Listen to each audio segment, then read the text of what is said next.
मुंबई येथील Siddhivinayak ट्रस्टने dress code आणि तोकडे कपडे घालून मंदिरात यायचं नाही असा निर्णय घेतल्यानंतर तुळजापूरमध्ये सुद्धा या संदर्भामध्ये आवाज उठताना आपल्याला पाहायला मिळतोय। आता आपण तुळजापूर असे हे महिला आणि इथं बांधव आहेत काही, मला सांगा सर, नेमकी ही मागणी जी आहे तोकडे कपडे घालून मंदिरामध्ये यायला बंदी असं तुमचं म्हणणं आहे, करायला पाहिजे, कशामुळे मागणी आहे असं पाहिजे? आपला देश हा हिंदुस्थान आहे आणि पाश्चिमात्य संस्कृती इथं जास्त त्याचा आपल्यावर प्रभाव असल्याचा दिसून येत आहे।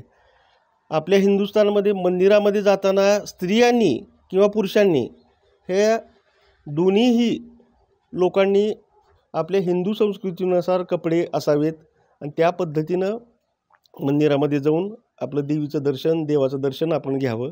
आपली ही संस्कृती आहे, आपली ही पाश्चात्य संस्कृती नाही आहे। तोकडे कपडे घालून जाणं ही आपली संस्कृती नाही, त्यामुळं आमचा त्याला तीव्र विरोध आहे। आणि मी सिद्धिविनायक मंदिर ट्रस्टचं अभिनंदन करतो की त्यांनी हा निर्णय घेतला आहे। आणि इथं तुळजाभवानी मंदिरामध्ये सुद्धा कुणीही तोकडे कपडे घालून जाऊ नये, ही काही पाश्चात्य संस्कृती नाही आपली, त्याच्यामुळं आमचा प्रखर विरोध आहे। आज आम्ही माननीय जिल्हाधिकारी यांना दुपारी त्या पद्धतीचं निवेदन देणार आहोत आणि मंदिर महासंघ, महाराष्ट्र मंदिर महासंघ याचा पूर्णपणे महाराष्ट्रामध्ये विरोध करत आहे आणि हे आम्ही चालू देणार नाहीत। पाश्चिमात्य संस्कृती नाही, ही आपली हिंदुस्थानची संस्कृती आहे आणि त्यामुळं एक गोष्ट प्रत्येक व्यक्तीने मंदिर संस्थांनी ही विषय मान्य करायला पाहिजे ना। मंदिर संस्थांना विषय मान्य करायला पाहिजे, तो मान्य करायला लावू, आम्ही त्यासाठी आंदोलन करू। ही हिंदुस्थान आहे आणि हिंदुस्थानामध्ये वावरताना एक गोष्ट पाश्चिमात्य संस्कृती इथं चालणार नाही। इथं मागणी तुमची अशी मागणी आमची। तुम्ही महिला म्हणून काय वाटतं, तुम्ही आज तुळजापूरमध्ये आहेत, काय वाटतं तुम्हाला ह्या विषयाबद्दल? आमचं असं म्हणणं आहे की आपलं संस्कृती आपण सांभाळली पाहिजे आणि आपलं मंदिराचं पावित्र्य, आपलं जे धार्मिक स्थान आहे त्याचं पावित्र्य राखणं ही आपली जबाबदारी आहे एक नागरिक म्हणून। त्यामुळे त्याचं विनाकारण बाऊ न करता आपली संस्कृती सांभाळण्याची जबाबदारीचं भान ठेवून मंदिरात येताना तरी किमान आपण योग्य ते कपडे घालून, योग्य पेहराव करून, महिलांनी आणि पुरुषांनी दोघांनी पण योग्य तो पेहराव करून यावं। आणि हे म्हणजे नियम असणं गरजेचं आहे। हो, नियम असणं गरजेचं आहे। काय सांगाल ताई? आत्मबुद्धी हितार्थाय, गुरुबुद्धी विशेषता, परबुद्धी विनाशाय, स्त्रीबुद्धी प्रलयगतः, असं एक संस्कृतीचं अभिवाचन आहे। तर स्वतःची बुद्धी वापरून तर चांगले कपडे घालून आलं तर ते खूपच छान आहे, पण त्याला जर समजतच नसलं तर कायदा करून त्याला बंदी घालणं हे आपलं कर्तव्य आहे आणि ती बंदी घातलीच पाहिजे आणि तोकडे कपडे घालून मंदिरात न जाता आलं पाहिजे। माझी मागणी आहे आणि हिंदू संस्कृती जपली पाहिजे, पाश्चात्य संस्कृतीचं अनुकरण न झालं पाहिजे। शक्तिपीठ आहे मोठं, महाराष्ट्राची कुलस्वामिनी आहे, काय वाटतं ही मागणी? 3.5 शक्तिपीठापैकी एक शक्तिपीठ हे तुळजाभवानी मंदिर आहे। तिथं पण असं हे तोडके कपडे घालून येणं योग्यच नाही आहे, कोणत्याही मंदिरात असू देत। हे पूर्ण पेहराव करूनच आला पाहिजे मंदिरात, पुरुष असो स्त्री असो। मंदिर संस्थांनी हे नियम लागू केला पाहिजे अशी आमची मागणी आहे। काय सांगाल ताई? बरोबर आहे, तोकडे कपडे घालून मंदिरात नाहीच यायला पाहिजे। आपली मराठी संस्कृती जी आहे ती जपली पाहिजे प्रत्येकाने, पुरुष असो ना स्त्री असो। म्हणजे ते नियम लागू होणं गरजेचं आहे। या इथे मुळात मंदिरामध्ये येताना, मंदिर हे श्रद्धेचं ठिकाण आहे। मंदिरामध्ये श्रद्धापूर्वक भाविक भक्त दर्शनाला येत असतो, तर ती श्रद्धा ही आपल्या प्रत्येक पेहरावानुसार आपल्यामध्ये ती श्रद्धा तयार होते। तर आपले जे ऋषीमुनी आहेत तर त्यांनी खूप वर्षांपूर्वी आपल्याला सांगितलेलं आहे की वस्त्रसंहिता आहे, ज्या पद्धतीने वेगवेगळ्या संहिता असतात त्या पद्धतीने वस्त्रसंहितासुद्धा आहे। तर त्या वस्त्रसंहितेमध्ये असं सांगितलेलं आहे की स्त्रीने भारतीय संस्कृतीमध्ये येऊनच मंदिरामध्ये दर्शनाला गेलं पाहिजे।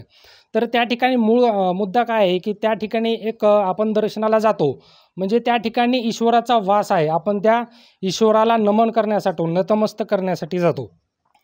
तर त्या ठिकाणी सुद्धा एक भारतीय पोशाख म्हणा किंवा तोकडे कपडे न घालता आपण त्या मंदिरामध्ये जाऊन मंदिराचं पावित्र्य राखून देवाचं दर्शन घेऊन मनोभावे तिथलं चैतन्य आपण मिळून ग्रहण करून आपल्याला पुढे आपले जो काही दैनंदिन क्रम आहे तर त्या पद्धतीने आपण केला पाहिजे. आणि ह्याच्यामध्ये स्पष्ट मत असं आहे की तोकडे कपडे न घालता पूर्ण पेहराव करून भारतीय संस्कृतीचं आचरण आज संपूर्ण भारतामध्ये जगामध्ये भारतीय संस्कृती हे जगात एक नंबरला आहे.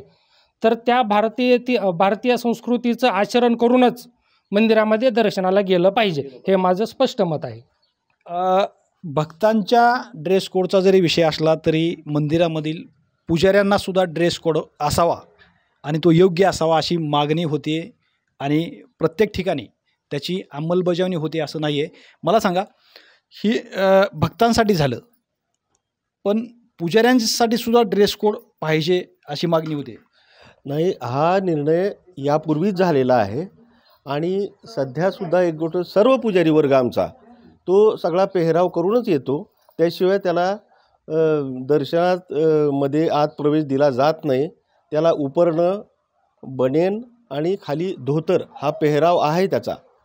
त्यामुळं हा निर्णय मागच झालेला आहे आणि काटेकोरपणे पालन त्याचं होत आहे सध्या.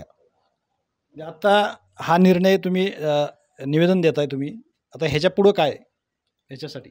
नाही, हा पुजारी वर्ग आणि महिला ह्या दोन गोष्टीमध्ये वेगवेगळ्या आहेत. ह्याच्यामध्ये पुजाऱ्यांसाठी मागच हा ड्रेस कोड लागू झालेला आहे आणि तो तंतोतंत त्याचं पालन होत आहे सध्या. आणि हा जो दुसरा विषय आहे की तोकडे कपडे घालून जो सिद्धिविनायकाने जो निर्णय घेतला आहे त्याच्यामध्ये आम्ही तर आमचा प्रखरपणे मत आत्ताच दिलेला आहे आपल्याला. त्यामुळं ह्या दोन गोष्टी वेगवेगळ्या आहेत. पुजाऱ्यांसाठी हा ड्रेस कोड लागू आहे आणि ते सध्या पालन करीत आहेत सगळे पुजारी वर्ग. एकंदरीतच हा नियम तुळजाभवानी मंदिर संस्थांनी पाळणं गरजेचं आहे आणि मंदिर ट्रस्टने हा नियम अंमलात आणणं गरजेचं आहे. जर हा नियम मंदिर संस्थांनी अंमलात नाही आणला तर मंदिर महासंघ जो आहे, महाराष्ट्र मंदिर महासंघ, तो आंदोलन करणार असल्याचं त्यांनी आपल्याला सांगितलं. श्रीराम क्षीरसागर, TV9 मराठी, धाराशिव, तुळजापूर.